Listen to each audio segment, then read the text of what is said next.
السلام عليكم ورحمة الله وبركاته، متابعينا الأفاضل، متابعينا الأعزاء، تحياتي لكم داخل الوطن وخارج الوطن. نتمنىكم تكونوا على خير وبخير وانتم كتشاهدوا هذا الفيديو. هذا اللي غادي نتكلموا فيه إخوان الأخوات الأصدقاء الصديقات بخصوص الطلاق أو اقتراب الطلاق أو صافرة طلاق ديال يسرى ستيل مع الزوج ديالها، والمشاكل اللي واقعة والأشياء اللي كتقول دابا واللي عاد خرجت كتوضحهم، والمعاناة اللي دايزة عليها، بزاف د الحاجات اللي كتقول بلي كانت تتخبحهم واخا هما واقعين هما طاريين.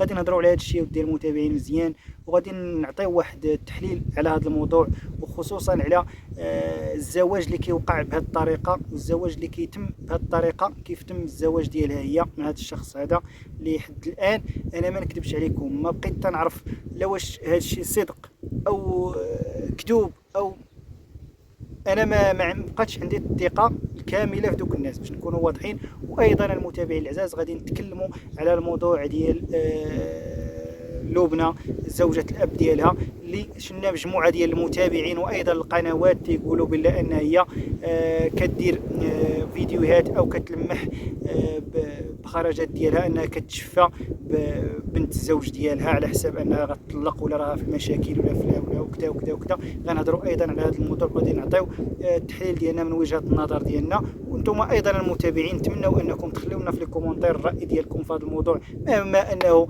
رايج في السوشيال ميديا، مهما ان هاد الناس عندهم واحد المتابعين اللي كيتابعوهم ما نكذبوش، ما نبقاوش ندرقوا الشمس والغربال ونبقاو نقولوا لا حقات هذه ولا هذه ولا هذه ولا حقا نهضروا على التفاهم. راه شوف تيتبعوهم واحد الشريحه كبيره واسعه، لذلك حتى حنا غنهضروا في هذا الموضوع وغادي نناقشوا، مهما انهم عندهم واحد المتابعين ديالهم الا انهم بزاف د المتابعين تيبغيو يعرفوا الاخبار ديالهم ويعرفوا الاشياء ديالهم ويعرفوا بزاف د الحاجات بخصوص ديالهم. لذلك غنبقاو نديروا فيديوهات في هذه القناه كنحلوا وكنهضروا بكل احترام وبكل الادب على هاد الناس هادو. نتمنوا منكم اللايكات ديالكم، التعليق ديالكم، الاراء ديالكم، الاشياء اللي ما بانت لناش تقولوها لنا نتوما توضحوها لنا، وعلى بركه الله. كيشنا هاد الاخت او هاد البنت هاد يسرى ستيل خرجت البارح بواحد الفيديو في واحد الحاله تحز في النفس صراحه، كتبكي، كتشكي على المتابعين، مدمره، كتعاود انها في معاناه، انها محقوره، انها مظلومه، انها مقهوره من الزوج ديالها، وان داك الشيء كامل اللي كتحاول انها تتبينه في فيديوهات بلا انها فرحانه، بلا انها ناشطه، بلا ان هي زعما عايشه ديك الحياه المثاليه مع الزوج، هي خارجه، هي كتسارى، هي كتدور، بلا انه ما منه حتى شي حاجه. وزاد تعرفات على انها حتى من حد الصرف ومن حد الكرا ومن حد كلهم دوك المسائل هي اللي كتخلصهم، هي اللي كديرهم، هي اللي كدير كل شيء. وكتقول انا ما عرفتش راسي كيفاش هذا الشيء هذا، واش انا اللي خايبه، واش هذا الشيء هذا ضدي، واش كيفاش. شوفي انا بعدا من وجهه نظري والمتابعين غيقولوا لي، انا كنظن بلا انه عمر، واخا تكون انت مزيانه ولا ما مزياناش، عمر واحد 5% ولا ما كاملاش الزواج اللي يقدر ينجح بهذيك الطريقه اللي انت تزوجتي بها، واحد الطريقه اللي انت كنتي كتقولي براسك بلا انك ما كنتيش كتبغي داك السيد، اذا انت هو ما كانش تيبغيك، كانت دازت غير واحد العلاقه كي تنقولوا عابره، كي يدوزوها بزاف ديال الشباب والشابات، فهمتي، كيتصاحبوا كذا كذا كذا، كل واحد تيمشي بحالته. هذا الشيء هذا راه تيوقع وتيكون، لا ما نكذبوا على بعضياتنا، كيكون بزاف اللي كيديروا هاد الاخر، واخا ما تيكونوش كيتحبوا ولا كيتباغاو، غير كيتعاجبوا ولا كيتلاقاو ولا اغواء ولا هادي ولا هادي. فراه هادو من الاسباب، لان داك السيد ما كانش مقتنع بك وانت ما كنتيش مقتنعه به، جا واحد المشكل وقع، كان خصو ضروري يتزوج بك، فهمتي، باش كي تنقولوا يكون عنده تخفيف، وهذه انه غيتزوج بديك السيده اللي كان تفلى عليها ولا ضحك عليها وهي باقا قصير في سن قصير، واخا ماشي هو مثلا اللي مغتصب ولا لان القانون لا يحمي المغفلين، وحنا عارفين انه اللي دار يدو في الغيران تيعطوه الحنوشه، تمشي لواحد الحاجه اللي كيعاقب عليها القانون راه كتعاقب. لذلك تزوج بك من بعد ما خرج لقى واحد السيده، انا على ما اظن واحد السيده اللي باقا شابه، باقا صغيره، باقا زويونه، وعندها سياره وعندها كونط فيه الفلوس، وعندها واحد القناه في يوتيوب اللي كتدخل مبالغ مهمه ومبالغ كبيره، وتيشوف داك الشيء وتيسمع داك الشيء وتيعرف داك الشيء. الطمع سي الطمع، كي تنقولوا الطمع طاعون، بدا تيعيش ديك اللحظات، تيعيش ديك المسافره، تيعيش اللباسات، هي كتشري له في البيمه، كتشري له في الاديداس، هادشي اللي كاين ديال الاخت، كتشري له في هذه، هو عاجبو الحال، ولكن مع الوقت هذاك الشيء كيطلع عليه، كي تنقولوا كيطلع عليه النهار، داكشي كيولي يجيك فيه الملل، كتبقاش داكشي ما تيبقاش مقنعك، كتبقاش مرتاح في داكشي، فهمتي؟ ما تيبقاش عندك داك الاغواء ديال حكا غادي نلقى الصباح 200 درهم غتعطيها لي، وغنلقى 300 درهم وغتشري لي كذا، وغنمشيو نتسالى وغنديرو كذا، صافي ما كيبقاش. علاش؟ انه ما كاين لا حب لا صدق لا زواج النيه لا حتى شي حاجه.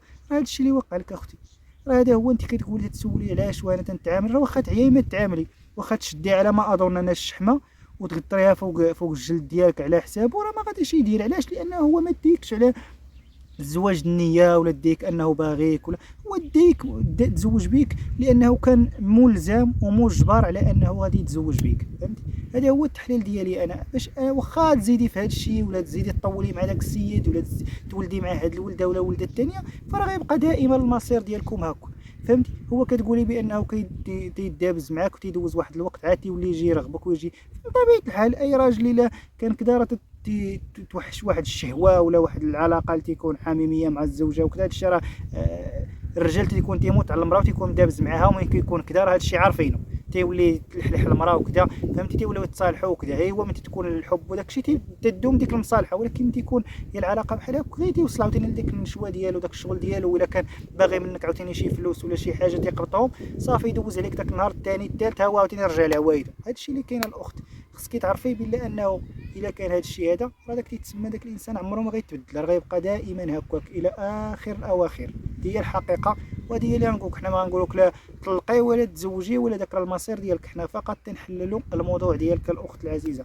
وندوزو دابا للاخت لبنى اللي هي زوجة الاب ديالها، اللي تنشوف شفت قنوات، شفت متابعين تيقولوا بلا كتشفى فيها، بلا كدير فيها. انا في الفيديوهات ديالها ما شفتها لا كتشفى فيها، ما عندها علاش تشفى فيها. كل وحده راه في الهم ديالها، كل وحده راه في المشاكل ديالها، علاش تشفى فيها؟ واش الطلاق ولا المشاكل شنو هما؟ علاش غتشفى فيها؟ انا تيجيني بلا الطلاق ولا المشاكل تيكونوا عند اي واحد، تيدوزوا على اي واحد. هي براسها راه عندها مشاكل وعندها امور ديالها اللي صعيبه اكثر من الطلاق، فهمتوا؟ انا ما كيبان لي انه فقط تعمير الشوارج وكتنقولوا والفتنه وزرع الفتنه. القنوات والمتابع حتى هو ولا كيدخل في الفتنه كيشنا، ولا دابا المتابع حتى هو تيدخل ويهضر في التليفونات ويقول كذا ويقول امور، وراه وليت تنشوف شي اشياء اقسم بالله لا في شكل، ولاو شي خوادات. انا ما كنعممش، ما كنقولش التعميم، ولكن كاينين بعض المتابعين اللي عندهم فطره، ولات عندهم واحد الفطره وعندهم واحد المتعه انهم يخلقوا المشاكل للناس، ولاو تيتلددوا انهم يشوفوا الناس مدابزه ومخاصمه، ولاو ما كيحملوش انهم يشوفوا ناس بغاو يتصالحوا ولا بغاو يصفيو الخواطر. والله ما بقيت فاهم شي حاجه. ولاو بعض المتابعين، انا تنولي نعاودها انني ما كنعممش على الكل، ولاو بعض المتابعين ما عرفتش انا منين، واش انهم من الشياطين او ما عرف منين، راه يستحيل انهم يكونوا بشر، والله العظيم لا حول ولا قوة إلا بالله العلي العظيم. المهم الإخوة الأخوات، هذا هو الفيديو ديالنا، هذا هو التحليل ديالنا. نتمنوا تخلونا في الكومونتير شي حاجة اللي كتبان لكم نتوما في هذا الشيء هذا، وتقولوا لنا شي حاجة اللي بغيتو نهضروا فيها على هذا الموضوع. وتحياتي لكم وإلى اللقاء إلى فيديو مقبل إن شاء الله. مع السلامة.